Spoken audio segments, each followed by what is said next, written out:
مجھ پر تشدد کرتے ہوئے تمہیں شرم نہ آئے گی؟ آخر تم میرے دیرینہ دوست ہو، جیری نے ہونٹ چباتے ہوئے کہا۔ شرم تو تمہیں آنی چاہیے تھی کہ تم نے چند مفادات کے لالچ میں اپنے دوست کے استاد کی نگرانی شروع کرا دی، ٹائیگر نے جواب دیا۔ اور اس کے ساتھ اس کے خنجر والا ہاتھ حرکت میں آیا اور کمرہ جیری کے حلق سے نکلنے والی چیخ سے گونج اٹھا، اور چیخ کی باز گشت ابھی ختم نہ ہوئی تھی کہ ٹائیگر نے دوسرا وار کر دیا اور ایک بار پھر کمرہ چیخ سے گونج اٹھا۔ جیری اپنا سر دائیں بائیں اس طرح مار رہا تھا جیسے اس کی گردن میں کوئی مشین نصب کر دی گئی ہو۔ اس کے دونوں نتنے آدھے سے زیادہ کٹ چکے تھے۔ اس کی پیشانی پر نیلے رنگ کی ایک موٹی سی رگ ابھر آئی تھی۔ ٹائیگر نے اٹھ کر اس کی رگ پر ایک مخصوص ضرب لگائی اور دوسرے ہاتھ سے خنجر کا دستہ اس نے جیری کی پیشانی پر ابھر آنے والی رگ پر مار دیا تو جیری کا رسیوں میں جھگڑا ہوا جسم اس بار بری طرح سے لرزنے لگا۔ اس کے جسم میں جیسے الیکٹرک کرنٹ مسلسل دوڑ رہا ہو۔ اس کا چہرہ پسینے میں ڈوب گیا تھا، آنکھیں پھٹ سی گئی تھی اور چہرہ مسا ہو گیا تھا۔ بولو کس نے ٹاسک دیا تھا؟ عمران صاحب کی نگرانی کا بولو، ٹائیگر نے سخت اور تحکمانہ لہجے میں کہا۔ مم میں بے قصور ہوں، مم میں بے قصور ہوں۔ جیری کے منہ سے رک رک کر الفاظ نکلنے لگے۔ ٹائیگر نے دوسری بار خنجر کا دستہ اس کی پیشانی پر ابھر آنے والی رگ پر زیادہ قوت سے مار دی اور جیری کا ایک ایک عضو اپنی اپنی جگہ بری طرح لرزنے لگا۔ اس کی حالت واقعی تباہ ہو گئی تھی، آنکھیں پھٹ کر پھیل سی گئی تھیں۔ بولو کس نے عمران صاحب کی نگرانی کا حکم دیا تھا؟ بولو، ٹائیگر نے پہلے سے زیادہ تحکمانہ لہجے میں کہا۔ لارڈ کارلس نے۔ جیری کے منہ سے اس بار الفاظ اس طرح نکلے جیسے ٹکسال سے سکے ڈھل ڈھل کر لڑکتے ہوئے باہر آ رہے ہوں۔ کون ہے لارڈ کارلس؟ بولو، کہاں رہتا ہے؟ بولو، ٹائیگر نے کہا۔ لارڈ کارلس مورگن ہے، میں بھی مورگن ہوں، یہاں مورگوں کا نمائندہ۔ لارڈ کارلس مورگوں کے اسپیشل سیکشن کا انچارج ہے اور پوری دنیا میں مورگنز اس کے تحت کام کرتے ہیں اور اسپیشل مورگنز بھی اس کے تحت کام کرتے ہیں جنہیں اسٹار مورگنز کہا جاتا ہے۔ جیری نے کہا۔ کہاں رہتا ہے لارڈ کارلس؟ کہاں ہے اس کا ہیڈ کوارٹر؟ ٹائیگر نے پوچھا۔ وہ ٹرانڈا میں رہتا ہے، بحر اوقیانوس میں جزیرہ ٹرانڈا میں جو بارکیل حکومت کا جزیرہ ہے وہیں اسپیشل سیکشن کا ہیڈ کوارٹر ہے۔ اور لارڈ کارلس پوری دنیا میں پھیلے ہوئے مورگنز کو کنٹرول کرتا ہے۔ میرا باس بھی لارڈ کارلس ہے، اس کے تحت ہی اسٹار مورگنز ہیں، انتہائی تربیت یافتہ مورگنز۔ جیری نے مزید تفصیلات بتاتے ہوئے کہا۔ تم نے اسے کیا رپورٹ دینی ہے؟ ٹائیگر نے پوچھا۔ اس نے کہا تھا کہ جب عمران اکیلا یا اپنے ساتھیوں سمیت ملک سے باہر جائے تو میں اسے فوری اطلاع کر دوں اور تمام تفصیل بھی بتاؤں۔ جیری نے جواب دیتے ہوئے کہا۔ کیا فون نمبر ہے لارڈ کارلس کا؟ ٹائیگر نے پوچھا تو جیری نے فون نمبر بتا دیا۔ ٹائیگر نے ادھر ادھر دیکھا اور پھر ایک طرف موجود فون کو چیک کر لیا۔ یہاں سے ٹرانڈا کا رابطہ نمبر کیا ہے؟ ٹائیگر نے پوچھا تو جیری نے رابطہ نمبر بھی بتا دیا۔ اب تم نے لارڈ کارلس سے بات کرنی ہے تاکہ میں کنفرم ہو جاؤں کہ تم نے درست بتایا ہے، ٹائیگر نے کہا۔ نہیں، میں نہیں بتا سکتا، میں مر تو سکتا ہوں لیکن بتا نہیں سکتا، میں مر رہا ہوں، یہودی کاز کے لیے اپنی جان دے رہا ہوں، اچانک جیری نے ہذیانی انداز میں چیختے ہوئے کہا اور ٹائیگر جو فون نمبر ملانے میں مصروف تھا مڑا۔ اس نے ریسیور رکھا اور واپس جیری کی طرف مڑا لیکن اسی لمحے جیری کی دونوں باجوں سے نیلے رنگ کا مواد ابلنے لگا اور اس کے جسم نے ایک زوردار جھٹکا کھایا اور اس کے ساتھ اس کی آنکھیں اوپر کو چڑھ گئیں۔ وہ ختم ہو گیا تھا۔ ٹائیگر سمجھ گیا تھا کہ اس نے دانتوں میں موجود کیپسول چبا کر خودکشی کر لی ہے۔ پھر اس کے ذہن میں اس کی یہی توجیہ آئی کہ لارڈ کارلس سے بات کرنے کا سن کر اس نے خودکشی کی ہے۔ شاید وہ جانتا تھا کہ اگر اس نے بات کر لی تو تنظیم کے اصولوں کے مطابق اسے لازماً ہلاک کر دیا جائے گا، اسی لیے اس کے ذہن نے خودکشی کا فیصلہ کر لیا اور پھر خودکشی کر لی۔ ٹائیگر نے سوچا کہ ان نمبروں کو چیک کر لیا جائے تاکہ معلوم تو ہو سکے کہ جیری نے نمبر صحیح بتائے ہیں یا نہیں۔ چنانچہ اس نے آگے بڑھ کر ایک بار پھر ریسیور اٹھایا اور رابطہ نمبر پریس کرنے کے بعد اس نے لارڈ کارلس کے نمبر پریس کر دیے۔ یس لارڈ ہاؤس۔ رابطہ ہوتے ہی ایک نسوانی آواز سنائی دی۔ پاکیشا سے اسمتھ بول رہا ہوں، جیری مورگن کو ہلاک کر دیا گیا ہے، اس بارے میں لارڈ صاحب سے بات کرنی ہے، ٹائیگر نے لہجہ بدل کر بات کرتے ہوئے کہا۔ آپ کس نمبر سے بات کر رہے ہیں؟ جگہ بتائیں، دوسری طرف سے پوچھا گیا۔ پاکیشا دارالحکومت میں نشیمن کالونی کی کوٹھی نمبر 11 جو باس جیری کی رہائش گاہ ہے اس کے فون سے بات کر رہا ہوں، ٹائیگر نے کہا۔ پھر فون پر موجود چٹ پر لکھا ہوا نمبر پڑھ کر فون نمبر بتا دیا۔ ہلو، کیا آپ لائن پر ہیں؟ چند لمحوں کی خاموشی کے بعد اسی لڑکی کی آواز دوبارہ سنائی دی۔ یس، ٹائیگر نے مختصر سا جواب دیتے ہوئے کہا۔ لارڈ صاحب سے بات کریں، دوسری طرف سے کہا گیا۔ لارڈ صاحب، میں پاکیشا سے اسمتھ بول رہا ہوں، ٹائیگر نے کہا۔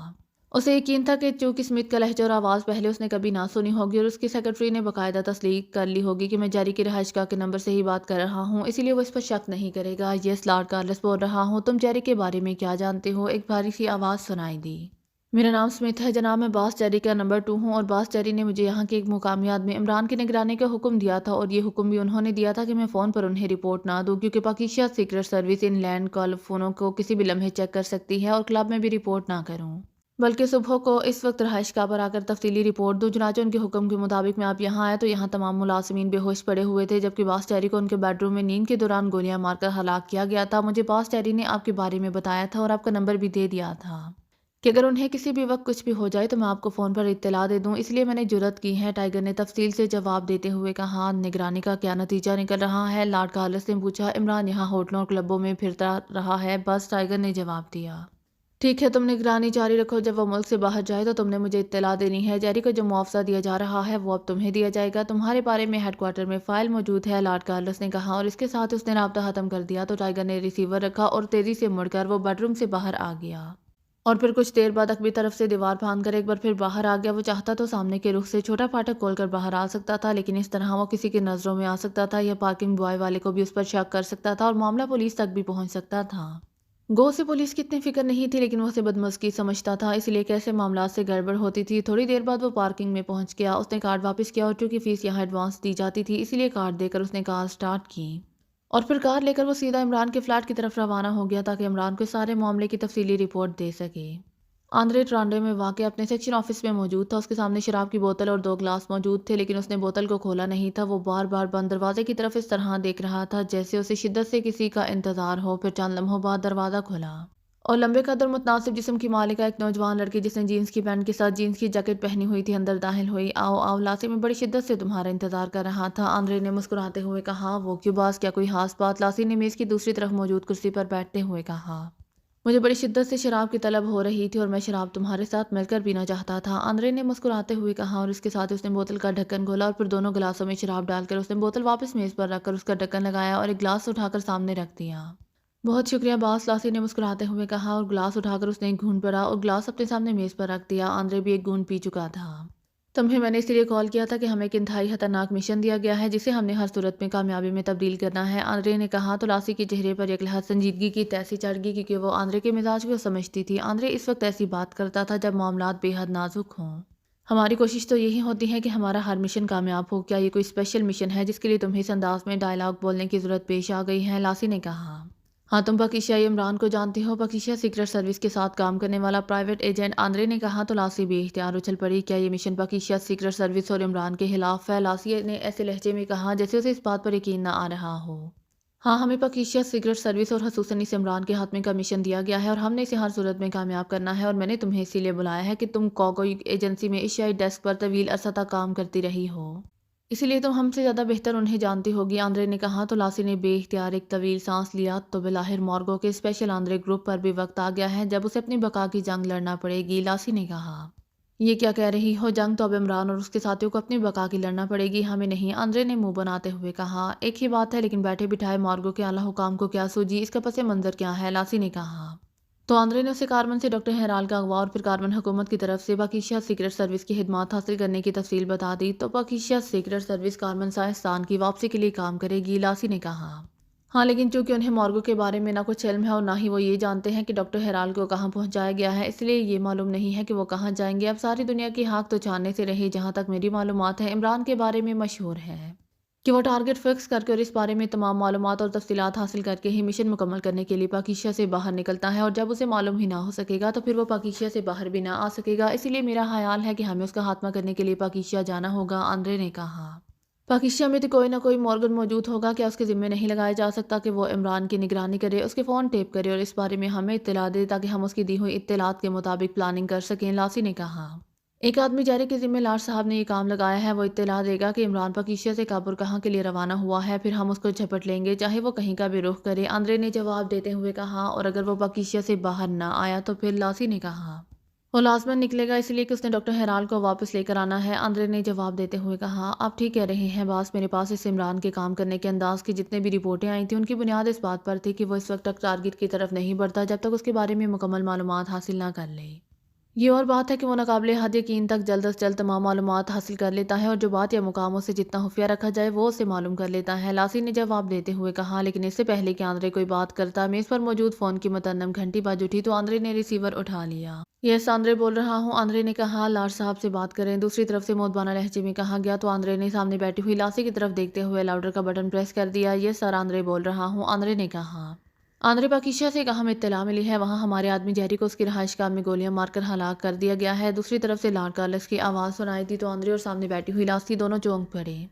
کس نے اسے ہلاک کیا ہے لارڈ، اور کیوں؟ آندرے نے حیرت بھرے لہجے میں کہا۔ یہ تو بعد میں معلوم ہوتا رہے گا، لیکن وہ چونکہ عمران کی نگرانی کر رہا تھا اسی لیے لازماً عمران نے یہ حرکت کی ہوگی، لارڈ کارلس نے کہا۔ کس نے اطلاع دی ہے لارڈ صاحب، آندرے نے پوچھا۔ اس کے سیکنڈ سمتھ نے، لارڈ کارلس نے جواب دیتے ہوئے کہا۔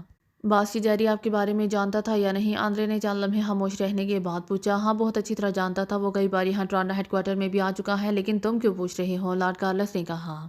لارڈ صاحب، عمران اسی انداز میں معلومات حاصل کرتا ہے، اسے نگرانی کا علم ہو گیا ہوگا اور اس نے نگرانی کرنے والے کو پکڑ کر اس سے جیری کے بارے میں معلومات حاصل کی ہوں گی اور پھر وہ جیری پر چڑھ دوڑا ہوگا اور جیری سے یقیناً اس نے ٹرانڈا ہیڈ کوارٹر اور آپ کے بارے میں معلومات حاصل کی ہوں گی۔ اب وہ سیدھا آپ پر ریڈ کرے گا، کیونکہ یقیناً آپ کو علم ہے کہ ڈاکٹر ہیرال کہاں ہے۔ اس طرح وہ اپنے ٹارگٹ پر پہنچ جائے گا، آندرے نے تجزیہ کرتے ہوئے کہا۔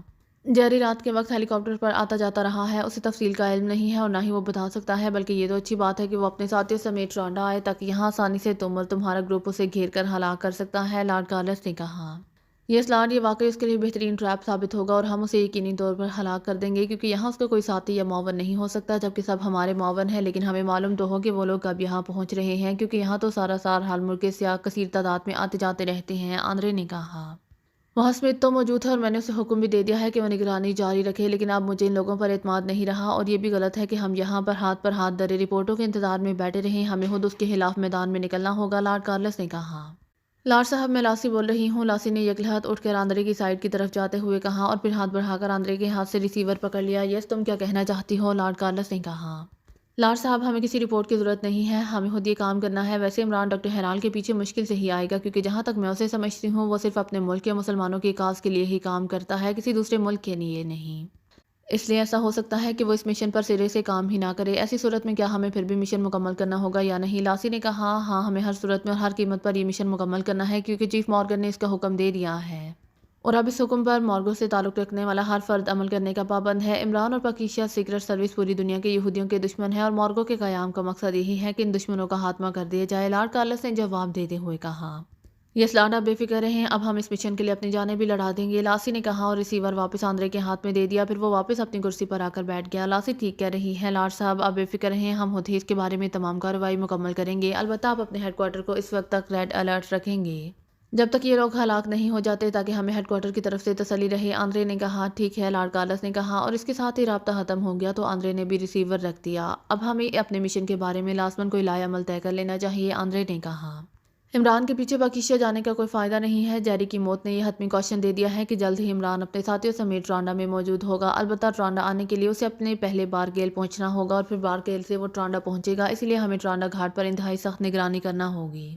وہاں میک اپ چیک کرنے والے کیمرے نصب کرنے ہوں گے، لاسی نے کہا، بلکہ میرا خیال ہے کہ یہاں تم سنبھالو، میں گروپ کے افراد کو لے کر بارکیل کی بندرگاہ کی نگرانی کرتا ہوں۔ عمران اور اس کے ساتھی لامحالہ وہاں سے لانچ یا کوئی اسٹیمر یا مسافر بردار فیری کے ذریعے ہی ٹرانڈا آئیں گے، اگر ہم وہاں ان کا خاتمہ بھی نہ کر سکے تب بھی ہم نے ان کے بارے میں یہاں ٹرانڈا میں تو اطلاع دے سکتے ہیں، آندرے نے کہا۔ اس کام کے لیے تم اور تمہارے ساتھی اور آدمیوں کو جانے کی ضرورت نہیں ہے، تم اس کام کے لیے جینٹ کو وہاں بھیج دو، جینٹ کے ویسے بھی بندرگاہ پر بے حد دوستانہ رابطے ہیں، وہ زیادہ اچھی طرح ان کا سراغ لگا لے گی، لاسی نے کہا۔ تو آندرے نے اس بات میں سر ہلاتے ہوئے ریسیور کی طرف ہاتھ بڑھا دیا تاکہ جینٹ کو کال کر کے اس کے ذمہ بارکیل کی ڈیوٹی لگا دے۔ عمران مسجد میں فجر کی نماز ادا کر کے ورزش کرنے کے لیے ساتھ ایک پارک میں چلا جاتا تھا اور پھر وہاں سے فارغ ہو کر واپس فلیٹ پر آتا تھا اور پھر سلیمان شاپنگ کے لیے مارکیٹ چلا جاتا تھا اور عمران ناشتے کے بعد اخبارات کے مطالعے میں مصروف ہو جاتا تھا، یہ ان کا روز کا معمول تھا۔ عمران اس وقت ناشتے کے انتظار میں بیٹھا ہوا تھا کہ فون کی گھنٹی بج اٹھی۔ ارے ناشتہ تو کر لینے دو، ناشتے سے پہلے تو آواز بھی نہیں نکلے گی، عمران نے منہ بناتے ہوئے کہا، لیکن گھنٹی مسلسل بجنے کی وجہ سے آخرکار اس نے ہاتھ بڑھا کر ریسیور اٹھا لیا۔ بغیر ناشتہ بولنے پر مجبور کیا گیا، علی عمران ہے، میں CDSC آکسن بول رہا ہوں، عمران نے معصوم سے لہجے میں کہا۔ ٹائیگر بول رہا ہوں، باس میرے لیے بھی ناشتہ تیار کر لیں، میں ناشتہ کرنے آ رہا ہوں، دوسری طرف سے ٹائیگر کی آواز سنائی دی اور اس کے ساتھ ہی رابطہ ختم ہو گیا تو عمران نے ایک طویل سانس لیا۔ لو، یک نہ شد، دو شد، بھوکے شد، عمران نے ریسیور رکھ کر بڑبڑاتے ہوئے کہا۔ سلیمان جناب، آغا سلیمان پاشا صاحب، پریزیڈنٹ آف آل ورلڈ باورچی ایسوسی ایشن، عمران نے اونچے اور بڑے خوشامدانہ لہجے میں کہا۔ خوشامد کی ضرورت نہیں ہے، مہمان کو ناشتہ پیش کرنا تو اخلاقی فرض ہوتا ہے۔ دور سے سلیمان کی ہلکی سی آواز سنائی دی، ارے ارے، تم نے سن لیا ہے؟ کیسے سن لیا ہے کہ فون مہمان کر رہا ہے اور اس نے ناشتہ بھی نہیں کیا؟ عمران نے انتہائی حیرت بھرے لہجے میں کہا۔ اس لیے جناب کہ اس وقت جس نے بھی فون کیا ہے اور وہ بھی مختصر، تو اسے دو نتیجے نکلتے ہیں، ایک تو یہ کہ وہ خود آ رہا ہے ورنہ وہ تفصیل سے بات کرتا، دوسرا اس وقت جو آئے گا ظاہر ہے اس نے ناشتہ نہیں کیا ہوگا، سلیمان نے ٹرالی دھکیل کر کمرے میں داخل کرتے ہوئے کہا۔ کمال ہے، تمہارے اندر یونانی فلاسفروں کی روح تو داخل نہیں ہو گئی، اس قدر فلسفیانہ اور درست اندازہ تو وہ بھی شاید نہ لگا سکتے ہوں گے، ٹائیگر آ رہا ہے، عمران نے کہا۔ بھوکوں کے بارے میں کسی باورچی کا اندازہ 100% درست ثابت ہوتا ہے، بہرحال آپ آدھا سامان بچائیں گی تو ٹائیگر کو بھی ناشتہ مل جائے گا، سلیمان نے جواب دیا اور برتن میز پر رکھ کر ٹرالی کو ایک طرف دھکیل کر وہ واپس مڑ گیا۔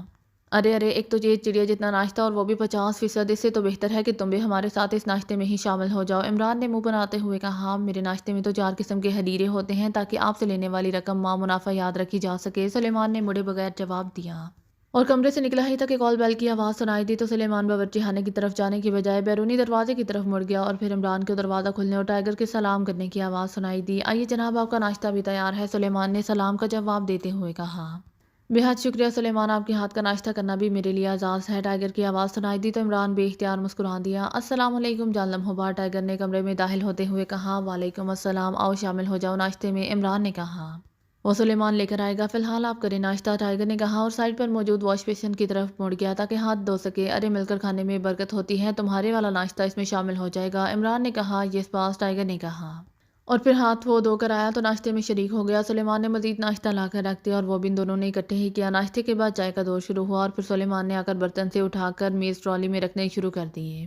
آج تم اتنی صبح کیسے باہر نکل پڑے؟ مچھروں کی تعداد بڑھ گئی تھی یا روزی راسکل نے تمہیں صبح کی سیر کرنے کا حکم دے دیا تھا؟ عمران نے چائے کا گھونٹ لیتے ہوئے کہا۔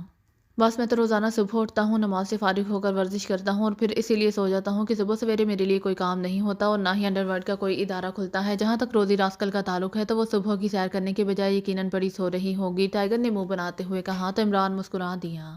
میں نے یہ تو نہیں کہا کہ تم صبح نہیں اٹھتے، میں نے تو پوچھا ہے کہ آج اتنے سویرے کیسے کمرے سے باہر نکل پڑے ہو، عمران نے کہا تو ٹائیگر نے جاری کے ہوٹل میں ایک دوست سے ملنے والے کے بیٹے کی نوکری کے لیے جانے اور پھر دروازہ تھوڑا سا کھلا ہونے کے بعد اس کے کانوں میں پڑنے والے عمران کے نام کے بعد اس کے چوکنا ہونے اور پھر جاری کے آفس پہنچ کر ٹیبل کے نیچے ڈکٹا فون لگانے اور اس طرح اسمتھ کے ذریعے عمران کی نگرانی کے بارے میں بات سامنے لے کر آنے اور پھر آج صبح سویرے جاری کی رہائش گاہ پر ریڈ کرنے سے لے کر جاری سے ہونے والی بات چیت کی تفصیل بتا دی۔ گڈ ٹائیگر، اب تم نے واقعی ایک بہت بڑا مسئلہ حل کر دیا ہے۔ اس لارڈ کارلس کا نمبر کیا ہے اور رابطہ نمبر کیا ہے؟ عمران نے کہا تو ٹائیگر نے اسے دونوں نمبر بتا دیے اور یہ بھی بتا دیا کہ اس نے اسمتھ باندھ کر اس نمبر پر لارڈ کارلس سے بات کی اور پھر ٹائیگر نے لارڈ کارلس سے ہونے والی بات چیت بھی دہرا دی۔ ٹرانڈا جزیرے میں لارڈ کارلس کا ہیڈ کوارٹر ہے، گڈ شو اسی ہیڈ کوارٹر کو میں ٹریس کر رہا تھا، عمران نے کہا۔ باس، ڈاکٹر ہیرال کو تو ہیڈ کوارٹر کے بجائے کسی لیبارٹری میں ہی رکھا گیا ہوگا، ٹائیگر نے کہا۔ ہاں لیکن اس کا ہیڈ کوارٹر آسانی سے معلوم ہو جائے گا ورنہ تو ہم ہاں ٹکرے مارتے پھریں گے۔ اس یہودی تنظیم کا ہیڈ کوارٹر تباہ ہو جائے گا تو اس کی قوت بکھر جائے گی اور مسلمان کی ان سازشوں سے طویل عرصہ کے لیے محفوظ ہو جائیں گے، عمران نے کہا تو ٹائیگر نے اس بات میں سر ہلا دیا۔ باس، ایک درخواست ہے کہ اس مشن میں مجھے کام کرنے کا موقع دیا جائے، ٹائیگر نے کہا۔ سوری، یہ سرکاری مشن ہے اس لیے تم اس میں شامل نہیں ہو سکتے، عمران نے صاف جواب دیتے ہوئے کہا۔ یس باس، ٹائیگر نے ہونٹ چباتے ہوئے کہا۔ ہر مشن پر تمہارے کام کرنے کی خواہش اچھی ہے لیکن تمہارے ذمہ جو کام ہے وہ کیا کرو، وہ کسی مشن سے بھی زیادہ اہم ہے۔ اب دیکھو تم نے جیری کو جس طرح ٹریس کیا ہے اور مارگو ہیڈ کوارٹر تک پہنچ کے کیا یہ کام ہے؟ تم نے ٹارگٹ فکس کر دیا ہے اور یہی بنیادی کامیابی ہے، عمران نے ہاتھ بڑھا کر ٹائیگر کے کاندھے پر تھپکی دیتے ہوئے کہا۔ یس باس، اس بار ٹائیگر کا چہرہ کھل اٹھا تھا۔ جیری کی ہلاکت کے بعد ظاہر ہے اب اسمتھ میں نگرانی ترک کر دے گا، اسی لیے اب اسمتھ کے پیچھے بھاگنے کی بھی ضرورت نہیں ہے۔ ویسے بھی اب ٹرانڈا کے بارے میں علم ہو گیا ہے، اسی لیے اب کم از کم ابتدائی ٹارگٹ سامنے آ گیا ہے، عمران نے کہا تو ٹائیگر نے اس بات میں سر ہلا دیا۔ بارکیل کی ایک بین الاقوامی شہرت یافتہ بندرگاہ ساؤ پو کے ایک کلب کے سامنے ایک ٹیکسی رکی اور دروازہ کھول کر ایک نوجوان اور خوبصورت لڑکی نیچے اتری۔ اس نے جینس کی پینٹ اور لیڈیز جیکٹ پہنی ہوئی تھی، آنکھوں پر سیاہ چشمہ تھا، کاندھے سے بیگ لٹکا ہوا تھا۔ اس نے دروازہ بند کیا اور مڑ کر کلب کے مین گیٹ کی طرف بڑھ گئی۔ یہ انتہائی بارونق بندرگاہ تھی اور یہاں بے شمار کلب اور ہوٹل تھے جہاں ہر وقت لوگوں اور سمندر میں سفر کرنے والے ملاحوں کا رش لگا رہتا تھا۔ کہا جاتا تھا کہ جتنے بحری جہاز ساؤ پو بندرگاہ سے روانہ ہوتے ہیں اور جتنے بحری جہاز یہاں روزانہ لنگر انداز ہوتے ہیں اتنے دنیا کی کسی اور بندرگاہ پر نہیں ہوتے۔ بحری جہازوں کے علاوہ یہاں جنوبی اور شمالی بحر اوقیانوس بلکہ بحر ہند اور جنوبی بحر الکاہل میں پھیلے ہوئے بے شمار جزیروں تک بڑی اور طاقتور انجن والی لانچیں، چھوٹے مسافر بردار جہازوں کے ساتھ ساتھ انتہائی آرام دہ فیریوں کی بھی ایک بڑی تعداد ہر وقت سمندر میں حرکت میں رہتی تھی۔ یہی وجہ تھی کہ یہاں جس قدر رش ہوتا تھا اس قدر رش کام ہی کسی اور بندرگاہ پر نظر آتا تھا۔ لڑکی جس کلب میں جا رہی تھی اس کلب کا نام ریڈ واٹر کلب تھا اور اس ریڈ واٹر کلب کا مالک ہیری تھا جو ساؤ پو کا ایک بہت بڑا اسمگلر سمجھا جاتا تھا۔